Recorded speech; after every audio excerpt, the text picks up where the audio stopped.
안녕하세요. 저는 두 살 아들 한 명 키우고 있는 워킹맘입니다. 사는 곳은 경기도 수원시에 거주 중입니다. 저는 굉장히 내성적인 성격이라 부탁도 거절을 잘 못하고 아무리 내가 말해야 할 상황이 오더라도 꾹 참는 성격이랍니다. 이런 성격 때문에 부당한 일을 당하더라도 늘 당하고만 살았는데요.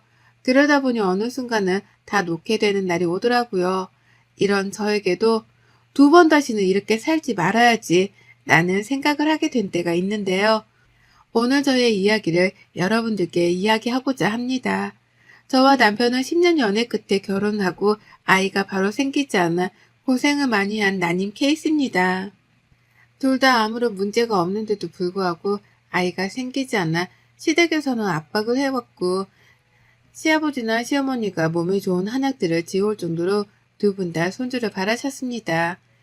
처녀 때 생리 한번 밀리지 않고 했기 때문에 자궁이 문제가 전혀 없다고 생각하기도 했고 또 딱히 아픈 것도 없어 당연히 저희에게 아기 천사가 바로 올 줄 알았죠. 근데 제 큰 착각이었을까요? 아이를 가지기는 많이 힘들어 포기하고 싶을 때 포기하지 않게 만든 힘은 바로 저였습니다.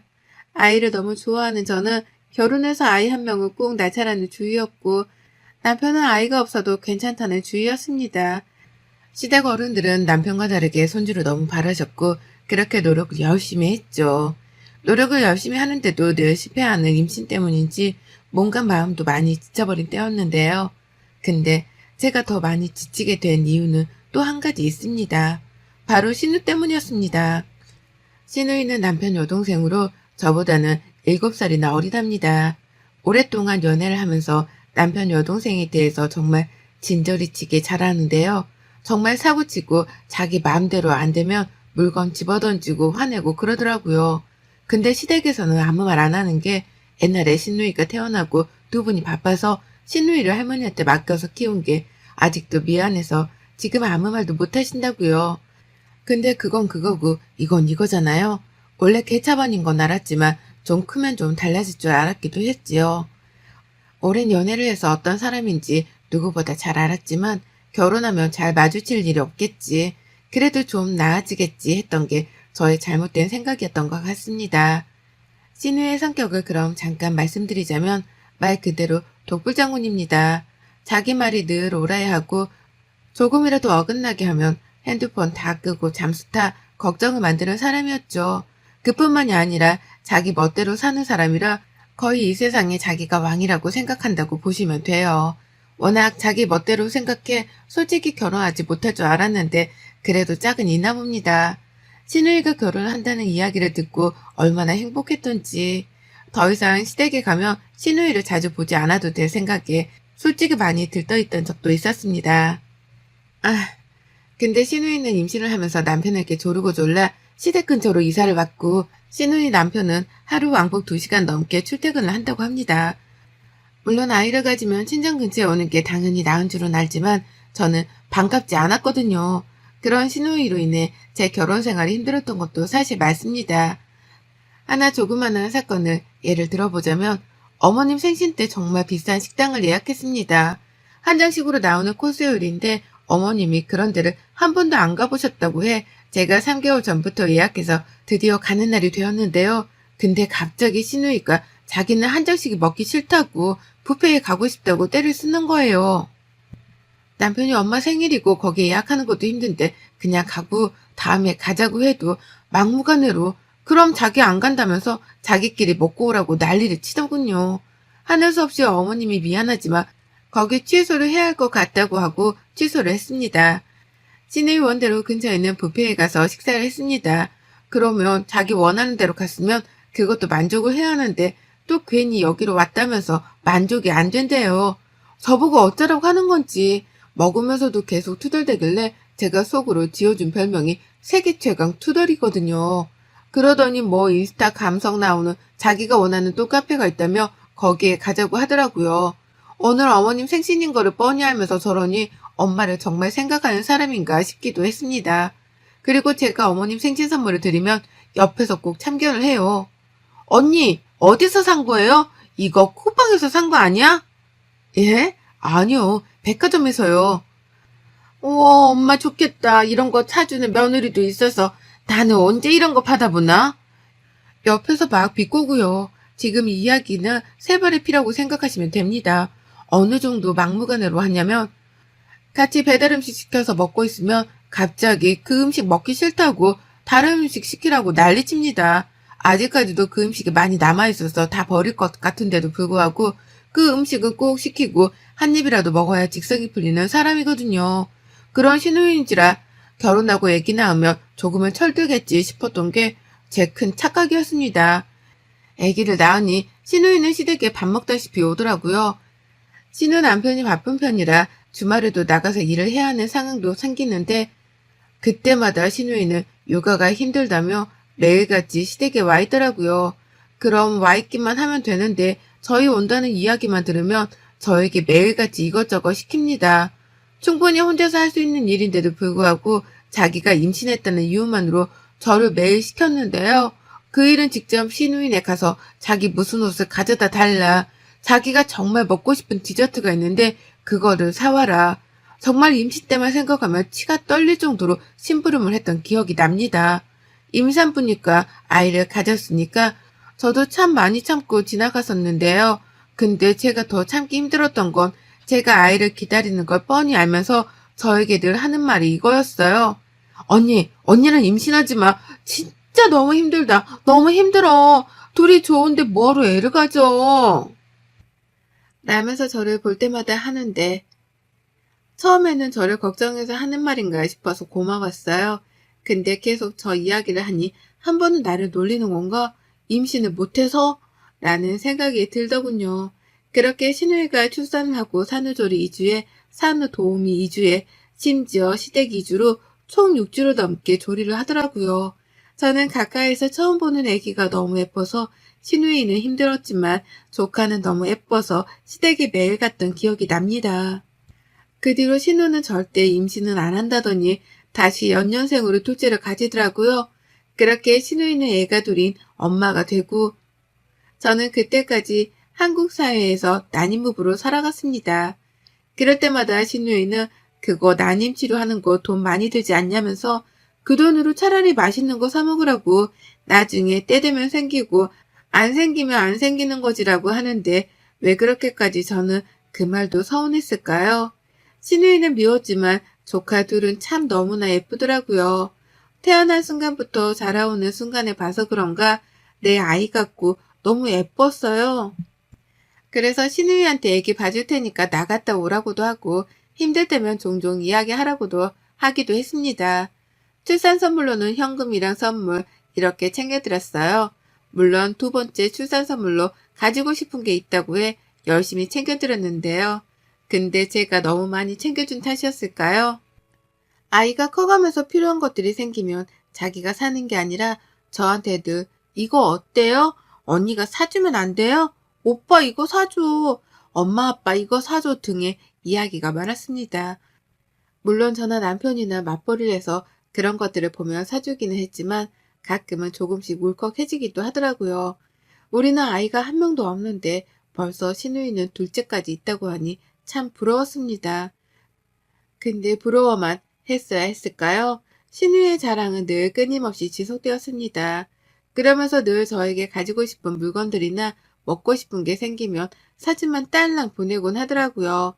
몇 번 정도는 그냥 말없이 사서 보내기도 하고 직접 포장해서 주고 나름대로 숙모의 역할을 다했다고 생각했습니다.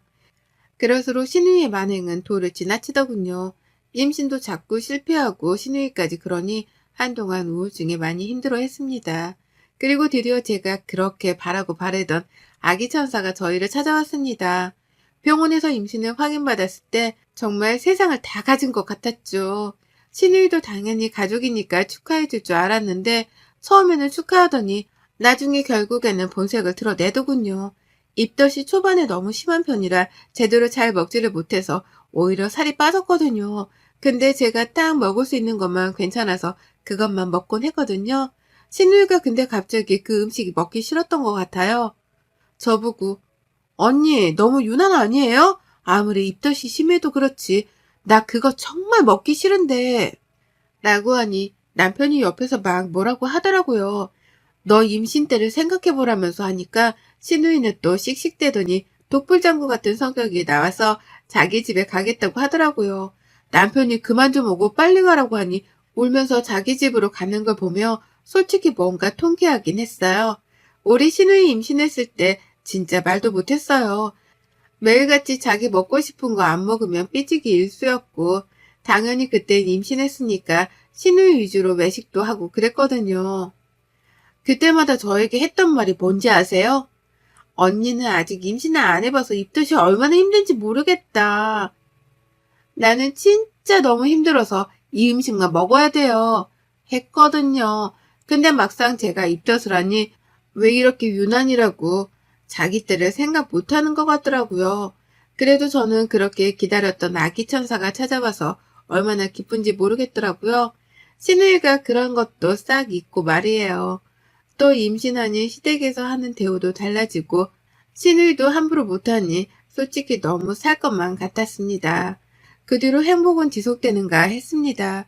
기형아 검사에서 다시 한번 검사를 해보라는 소견이 나와서 대학병원에 가라고 하더라고요. 다운증후군이 혹시 의심되는데 아닐 수도 있으니 큰 병원에 가서 검사를 해보라니 정말 그때만 생각하면 아직도 아찔합니다. 그 이야기를 듣고 얼마나 울었던지, 혹시 우리 아이가 그러면 어떡하지? 중간에 혹시라도 장애가 있다는 사실을 알면 유산을 할 수도 있다고 했지만 어떻게 지금까지 품어온 아이인데 그럴 수 있을까요? 검사를 하기 전까지 울고만 지냈던 것 같아요. 그런 저를 보고 시어머니가 제가 잘 먹는 요리를 만들어 주신다고 집으로 우선 오라고 하시더라고요. 남편과 퇴근하고 시댁으로 건너갔습니다. 다들 걱정하지 말라고 하지만 제 귀에는 그게 잘 들어오지 않더라고요. 근데 신우이가 갑자기 저보고 언니 뭘 고민해요. 당연히 장애가 있으면 안 낫는 게 맞는 거예요. 우리 오빠 고생시킬 일 있어요? 라고 하는데 순간 저도 모르게 신우이 뺨을 때렸습니다. 정말 순간적으로 지금까지 쌓아온 감정들이 터져 신우이 뺨을 때리니 신우이가 놀란 눈으로 저를 쳐다보고 남편은 너는 내가 진짜 동생이란 게 언니 위로는 못해준 망정 그딴 얘기나 하고 있냐? 네 자식이면 지우라는 말이 나올 거야? 맞을만 했어.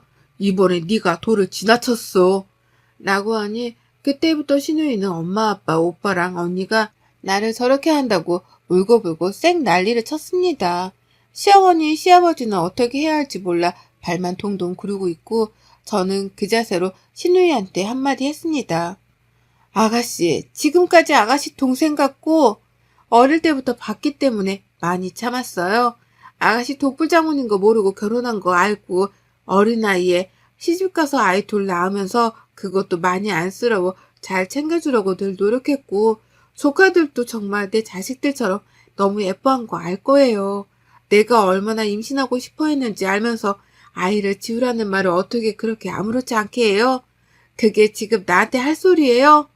라고 말하니 신우이는 아무 말도 못하고 그래도 왜 때리냐면서 자기가 만만하냐면서 또다시 울기 시작하더라고요. 내가 지금 더 말을 못해서 그렇지 아가씨 하는 행동 어디 가면 정말 따돌림 당해요. 나니까 그냥 가만히 있는 거지. 안 그래요? 지금 아가씨 하는 행동은 꼭 유치원 7살인 느낌이 들어요. 자기가 싫으면 화내고 자기 뜻대로 안 되면 버럭 화내고 난리치고 지금 조카들이랑 아가씨 행동이 뭐가 다른데요? 말해봐요. 왜 아가씨가 친구들이 없는 줄 알아요? 아가씨의 그런 행동들 때문에 다 떠나는 거예요. 솔직히 신우이 친구들 많이 없거든요. 자기 말로는 결혼식 때도 자기가 진짜 친한 친구들만 불렀다는데 제가 보기에는 진짜 친구가 없는 것 같아 보이더라고요. 저렇게 자기만 알고 오냐오냐 컸는데 누가 저런 사람과 친구하고 관계를 이어가겠어요? 더 이상 그 자리에 있지 못할 것 같다 시부모님께 죄송하다는 말씀드리고 그대로 집으로 왔습니다. 그 다음날 시어머니가 전화를 해오셨어요. 얘야 미안하구나. 우리가 너무 오냐오냐 키워서 그런 거니 네가 이해 좀 해주렴. 어제 너희가 하고 나서 우리가 충분히 많이 뭐라고 했으니 자기도 아마 느낄 게 있을 거야. 라고요. 네, 어머님. 이라고 했는데도 신우의 말들이 자꾸만 맴돌아서 어찌할 바를 모르겠더라고요. 그 뒤로 검사를 진행했고 결과가 나오는데 일주일 정도 시간이 걸린다고 해 회사에 미뤄왔던 휴가를 내고 집에서 쉬고 있었습니다. 갑자기 띵동 하는 소리가 들리더니 신우이가 찾아왔더라고요. 또 어떤 염장을 지르려고 하나 싶어가지고 문을 열어줬습니다. 그러더니 갑자기 저보고 대뜸 언니 그 유모차 있죠? 그거 좀 나 좀 빌려줘요. 잠깐 쓸게요. 라고 하는 거예요. 친구가 저희 임신했다는 이야기 듣고 애기용품 미리 사놔야 애기 건강하게 큰다면서 진짜 비싼 유모차 선물한 게 있거든요. 근데 그거를 저희 집에 왔다가 본 것 같아요. 대뜸 유모차를 빌려달라니 황당하잖아요. 아니 갑자기 유모차를 왜 빌려달라고 해요? 아가씨 유모차 있잖아요. 근데 언니 거 그거 비싼 거잖아요. 이번에 조리원 동기 모임 나가는데 나도 좀 좋은 거 하고 싶어서 그래요.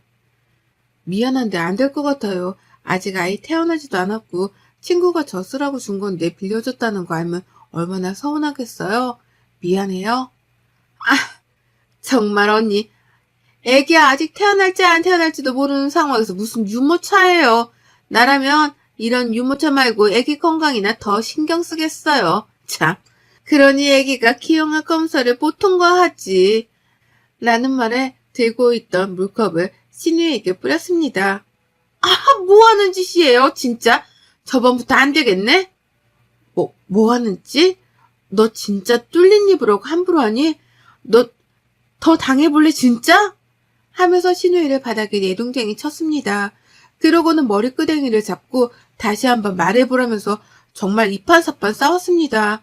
임신 중이라 그러면 안 됐지만 정말 너무 화가 나서 어떻게 할지를 모르겠더라고요. 그렇게 신우이 머리를 한 움큼 뽑고 나서는 한마디 했어요. 너 2번 다시 우리 집에 발 디딜 생각하지 마. 그리고 나한테 뭐 바라지 마. 오빠한테도. 울며불며 자기가 뭘 잘못했냐고 하길래 한 번 더 말해줬습니다. 너는 네가 잘못한 걸 진짜 몰라? 너 그렇게 말하는 거 고쳐. 그러지 않으면 네 곁에 아무도 안 남을걸? 심지어 네 남편도 가족이니까 참는다 생각하지 마. 네 성격 진짜 받아주기 힘드니까. 그리고 쫓아냈습니다. 너무 화가 나고 눈물이 나서 주체를 할 수가 없었지만 남편이 오고 지금까지 있었던 일을 다 얘기하니 잘했다고 하면서 안아주더라고요. 그 시간이 흐르고 검사 결과가 나왔는데 다행히도 아이는 기형아 검사를 무사히 통과했습니다. 시댁이랑 친정에게도 알렸는데요.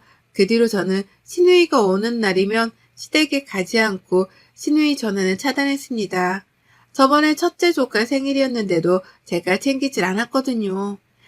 제가 매년마다 생일에 크리스마스에 무슨 날이 아닐 때도 지나가다가 장난감이나 옷 보며 그냥 선물하기도 하고 정말 애들이 너무 예쁘고 저도 잘 따라서 정말 많이 예뻐했거든요. 근데 생일인 거 알았는데 그냥 넘어갔습니다. 챙겨주고 싶은 마음이 없어서요. 그랬더니 지 오빠한테 자기의 생일인데 언니가 전화 한 통 없다고 하니 오빠가 야, 네 애 생일에 왜 언니가 전화를 해야 돼? 무슨 네가 왕이냐? 헛소리 할 거면 끊어. 나도 차단하기 전에. 라고 했더니 또 엄마 아빠한테 일렀더라고요. 어머님 아버님도 신우이 그런 행동에 너무 화가 나서 그런지 왜 굳이 챙겨야 하냐면서 그냥 너희 가족끼리 보내라고 했다고요. 그 뒤로도 신우이는 계속 제 뒷얘기를 하고 오빠한테도 전화로 새언니가 너무하다고 하는 것 같은데 남편이 그럴수록 차단한다고 전화하지 말라고 했다더라고요. 그 뒤로 저는 무사히 건강한 아이를 출산을 했고 병원에 다행히도 코로나라 면회가 금지돼서 신우이는 오지 못했습니다. 그렇게 육아를 본격적으로 시작했고 오히려 신우이가 저랑 연락을 안 하니 불편한 점이 한둘이 아니었는지 먼저 연락이 오더라고요. 일주일 내내 연락을 하는데 저는 받지 않았습니다. 그랬더니 시어머니가 전화를 해오셨네요. 신우이가 얘기를 하고 싶어 한다고 사과하려고 하는 것 같은데 한번 이야기해보면 어떻겠냐고 그러더라고요. 처음에는 내키지 않았지만 계속 피할 수는 없었기에 아기를 재워놓고 신우이의 전화를 받았습니다. 울며 자기가 잘못했다고 미안하다고 다시는 안 그러겠다고 하더군요. 그래서 제가 딱 말했습니다. 용서가 되지 않는다고요. 하니 자기가 어떻게 하면 되겠냐고 하길래 2번 다시 말을 함부로 하지 말라고 또 함부로 말을 한다면 그때는 정말 지금보다 더 심하게 대할 거라고 했죠. 알겠다고 하길래 그때부터 신우이가 조심하는 모습을 보이기 시작했네요. 다행히도요. 신우이한테 사실 더 참교육을 했어야 하는데 그때 많이 못한 게 아쉽기는 해도 이 정도면 충분히 알아들은 것 같아 이제는 조금은 편하게 대하려고 하는데요. 지금은 저만 보면 말을 전처럼 하지 않고 조심하는 게 보여 저도 편하게 대하려고 노력하고 있는데 잘 안 되네요. 사실 저는 용서하고 싶지 않지만 제가 남편이랑 사는 한은 신우이를 안 보고 살 수 없으니 그냥 저냥 지내려고 하네요. 저희 신우이 얘기 어떠셨나요? 여러분들도 그런 신우이가 있겠죠? 저는 정말 묵은 체증이 내려가는 것 같았습니다. 이제 우리 아이 육아하는 데만 전념하려 합니다. 여러분들의 시댁 이야기는 어떤가요? 여러분의 생각은 댓글로 남겨주세요. 오늘도 시청해 주셔서 정말 감사합니다.